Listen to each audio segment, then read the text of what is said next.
뉴 노멀. 코로나 이후 바뀌어버린 새로운 일상을 뜻하는 말입니다. 이선희의 노래 가사처럼 지난 시절이 다시 올 수는 없는 걸까요?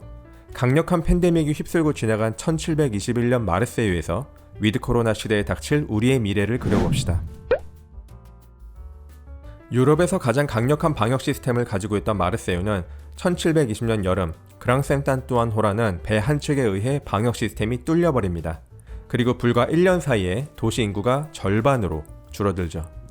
이런 끔찍한 팬데믹 상황에서 가장 먼저 취하는 조치는 바로 봉쇄입니다.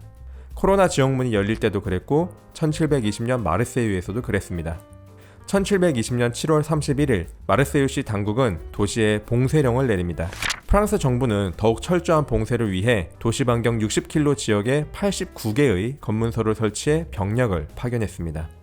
마르세유시와 외부의 접촉을 차단했으니 이제 도시 내부의 통제가 시작되었겠죠.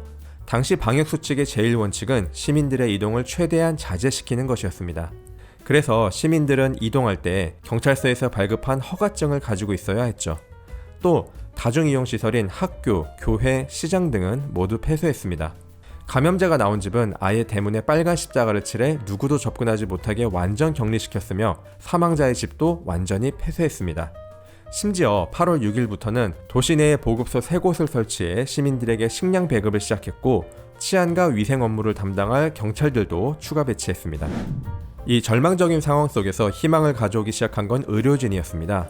프랑스 정부는 도시 안팎에 6개의 특별 병원을 운영했고 의료진은 치료와 연구에 매진했습니다. 기존에는 흑사병 환자의 피를 뽑거나 고름을 째는 등의 의료행위를 했는데 의료진은 오히려 그런 적극적인 의료행위가 사망률을 더 높인다는 사실을 알아냈습니다. 그래서 환자를 철저히 격리한 뒤 허브 기반의 생약과 고기 등을 제공하면서 기본 영양 상태를 개선하는 데에 주력했습니다. 검시와 질병 연구의 경험을 축적한 덕분에 의료 시스템이 한 단계 업그레이드 된 것이죠. 결과도 좋았습니다. 한때 92%에 달했던 치사율은 1721년이 되자 54%까지 낮아졌습니다.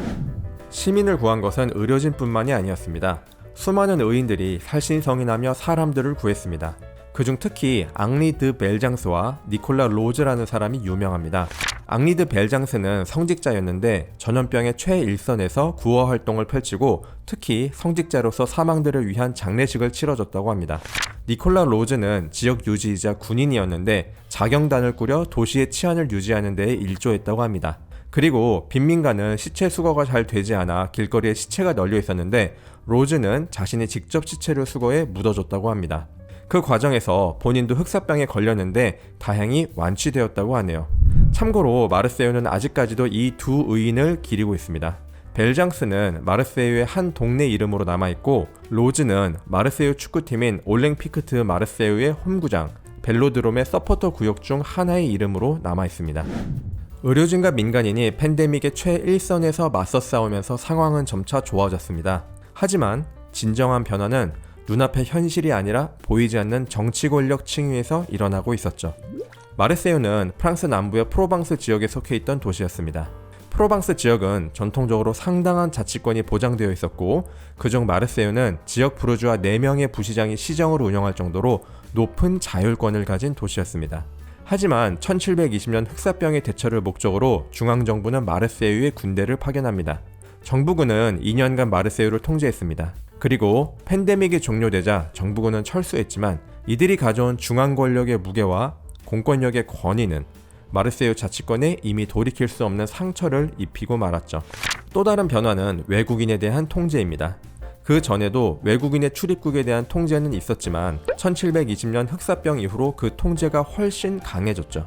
예를 들어 외국인의 동선에 대한 감시를 한다든가 출입국 기록 및 보건 상태를 더 철저히 검사하는 등의 조치가 자연스러워졌습니다. 동선 감시와 출입 기록 확인이라 어디서 많이 보던 것들이죠.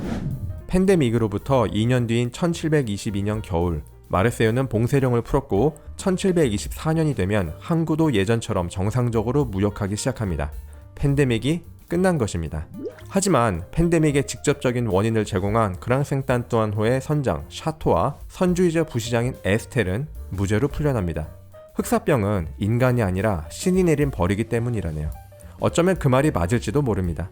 하지만 신이 내린 벌에 맞서 싸우는 건 결국 사람이었고 그 싸움에서 누군가는 따뜻한 사랑을 나눠줬고 누군가는 냉혹하게 권력을 쟁취했네요. 여러분, 지금이라고 크게 다를까요?